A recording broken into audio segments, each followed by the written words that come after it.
போன வீடியோவில் நம்ம ஓரெழுத்து ஒரு மொழிக்குரிய பொருளை கண்டறிஞ்சோம். இப்போ இந்த வீடியோவில் ஓரெழுத்து ஒரு மொழிக்குரிய பயிற்சி வினாக்கள் தான் நம்ம பார்க்க போகிறோம். இது உங்களுக்கு யூஸ்ஃபுல்லாக இருக்கும்னு நினைக்கிறேன். ஓரெழுத்து ஒரு மொழியாக வரும் நெடில் எழுத்துக்கள் எத்தனை அப்படின்னா 40. ஓரெழுத்து ஒரு மொழியாக வரும் குறில் எழுத்துக்கள் எத்தனைனா 2. தே என்ற ஓரெழுத்து ஒரு மொழி குறிக்கும் பொருள் கடவுள். கீழ்காணும் விடைகளில் எது சரியானது? ஈனா கொடு. பொறுத்துக.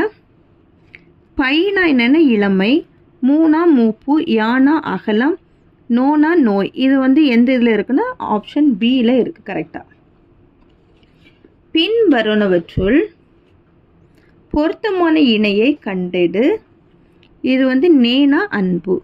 மீ என்ற சொல்லின் பொருளை தேர்ந்தெடு. வான். பே என்னும் சொல்லின் பொருள் பின்வருவனவற்றுள் எது? மேகம். மதகு நீர் தாங்கும் பலகையை குறிக்கும் ஓரெழுத்து ஒரு மொழி எதுன்னா ஓ. ஆ உணர்த்தும் பொருள் யாது? பசு. ஈ என்ற ஓரெழுத்து ஒரு மொழி குறிக்கும் பொருள் கொடு. தூ என்ற ஓரெழுத்து ஒரு மொழி குறிக்கும் பொருள் தூய்மை. கடவுள் என்ற பொருளை தரும் ஓரெழுத்து ஒரு மொழியை காண்க. தே.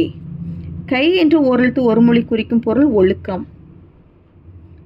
கோ என்ற ஓரெழுத்து ஒரு மொழிக்குரிய சரியான பொருள் எது? அரசன். நே என்ற ஓரெழுத்து ஒரு மொழி குறிக்கும் பொருள் அன்பு. ஊ என்ற ஓரெழுத்து ஒரு மொழி குறிக்கும் பொருள் இறைச்சி. அவ்வளோதான் இந்த வீடியோ. தேங்க்யூ.